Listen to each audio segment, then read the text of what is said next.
Akala ko'y ikaw ay akin, totoo sa aking paningin.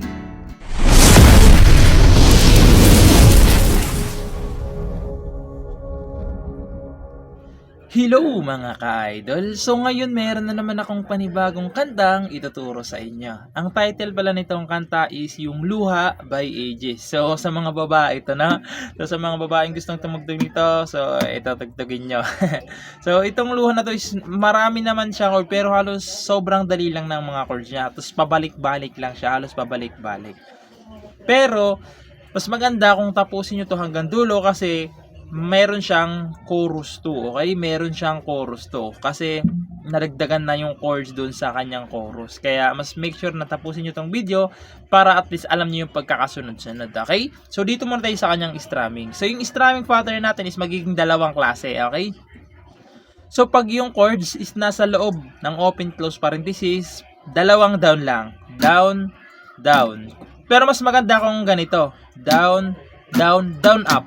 Okay, kung kaya nyo yun. Okay, kung hindi nyo naman kaya, dalawang down na lang. Okay? Pero kung kaya nyo yung down, down, down, up, mas maganda yun. Okay?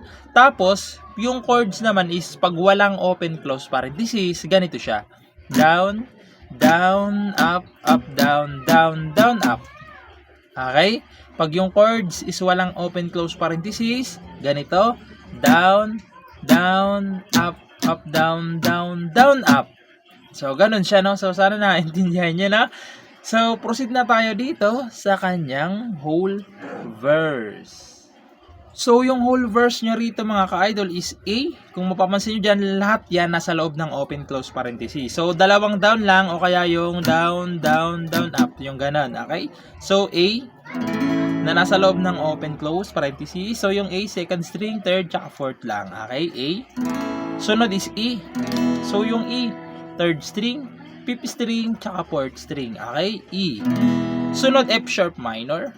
So, yung F sharp minor sa second fret ng bar, 1, 2. Ayan. Sa fourth fret ay fifth string, tsaka fourth string. Okay? D, F sharp minor, tapos D. So, yung D, first string, second string, third string. Okay? Tapos, babalik lang kayo ng A. E, D naman, tapos E ulit. Okay?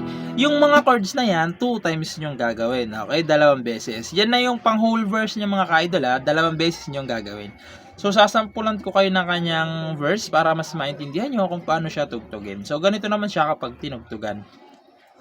Akala ko ikaw ay akin, totoo sa aking paningin, ngunit nang ikaw ay yakapin, naglalaho sa dilim. Isa pa, ninais kong mapalapit sa'yo, ninais kong malaman mo ang mga paghihirap ko, baliwala lang sa'yo.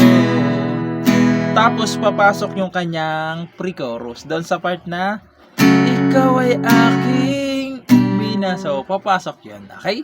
So, proceed na tayo doon sa kanyang pre-chorus. So, yung pre-chorus niya rito mga ka-idol is F sharp minor. So, yung ibang string na naturo na natin, hindi na natin iisa-isahin na. F sharp minor na nasa loob ng open close parenthesis. Lahat pala yan mga ka-idol, nasa loob ng open close parenthesis yung pre-chorus. Okay? C sharp minor. So, yung C sharp minor sa 4th fret, 1, 2, 3, 4. Sa 4th fret nakabar. Sa 5th fret ay second string. Sa 6th fret naman ay 4th string tsaka 5th string. Okay? C sharp minor. D. Tapos A. Tapos isa pang A. Dinoble ko yung A na yan para hindi kayo malito sa strum. Okay? A. Tapos pupunta ulit kayo ng E. D. Tapos E ulit. Okay? So, yung gagamitin ko namang strumming yung ganito. Down, down, down, up. Okay? Kasi yung dalawang down is madali lang naman na yun, no? So, sasampulan ko yung kanyang pre-chorus para mas maintindihan nyo kung paano siya tugtugin. Okay? So, ganito naman siya sa pre-chorus. Ikaw ay aking minahal, kasama ko ang may kapal, ngunit ako pala ay nag-isang hangal, naghahangat sa isang Tapos chorus.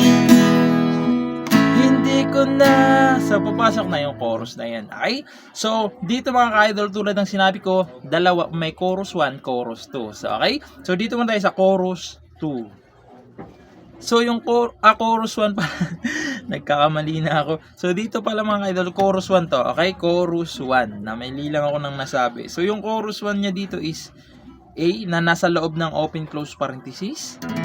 E na nasa loob rin. F sharp minor na nasa loob rin. C sharp minor na nasa loob rin. Tapos D na nasa loob. A na nasa loob.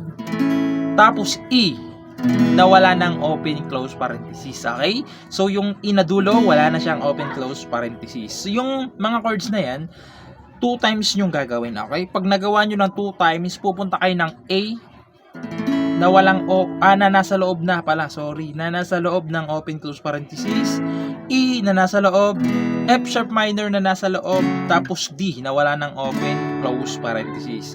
Bale yung A mga ka-idol, yung katabi ng E na walang open close parenthesis, yung A na may open close parenthesis na dulo, is karugtong na yan ng instrumental. Okay? So karugtong na yan siya, no? So ipapaliwanag ko mamaya. So, sampulan muna natin tong kanyang chorus 1 para mas maintindihan nyo kung paano siya tugtugin. Okay? So, ganito naman siya sa chorus 1. Hindi ko na kailangan umalis ka na sa aking harapan. Damdamin ko sa'yo ngayon ay naglaho na. At ito ang iyong tandaan, ako'y masyadong nasaktan. Pag-ibig at pagsuyo na kahit nasa luha, mababayaran mo. Tapos instrumental. Tapos babalik muna kayo sa chorus. Babalik muna kayo doon sa kanyang verse 2. Okay? Babalik muna kayo sa verse 2 niya bago kayo mag-chorus 2. Okay? So, yung instrumental niya mga ka-idol dyan ha, sinabi ko na A. Yung A, karugtong na nung sa E kanina. Okay? Karugtong na yan. A, E, F sharp minor, D. Okay? Yung D lang yung walang open close parenthesis. Okay?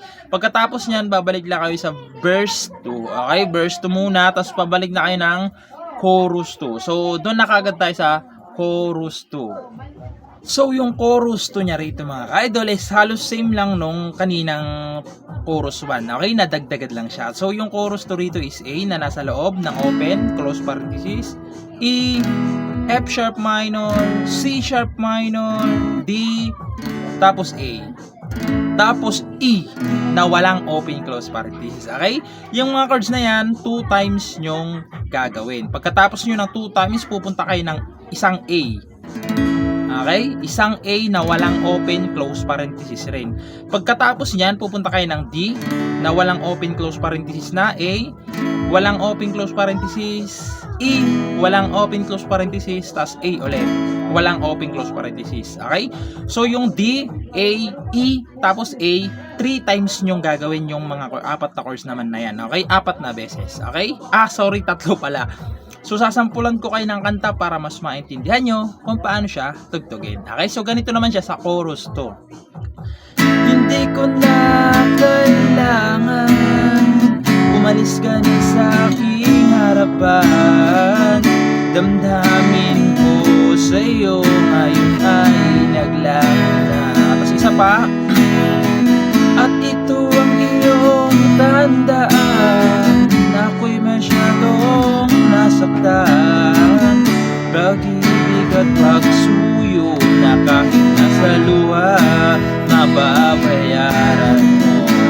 Tapos hindi, ayaw ko nang mangarap, ayaw ko nang tumingin, ayaw ko nang manalamin, nasasaktan ang damdamin. Isa pa, ulong ng buhay, patuloy-tuloy sa pag-ikot, doon ako ay nasa ilalim, bakit ngayon nasa ilalim pa rin? Last, ulong ng buhay, buhay.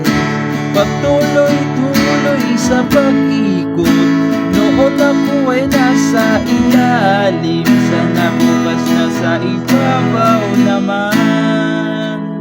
So, ganun lang siya tugtugin. Okay, so nadagdagan lang tong chorus 2 niya. Okay, nadagdagan lang. So, ayun lang. Sana nagustuhan nyo tong tutorial natin. At sa mga nagre-request dyan, mga ka-idol, pagpasensya nyo na talaga ako kasi ang nahihirapan akong kabisaduhin yung mga request nyo. Lalo na yung hindi ko masyadong naririnig na kanta. So, hirap ako kabisaduhin. So, ayun lang. Sana na intindihan nyo, ano.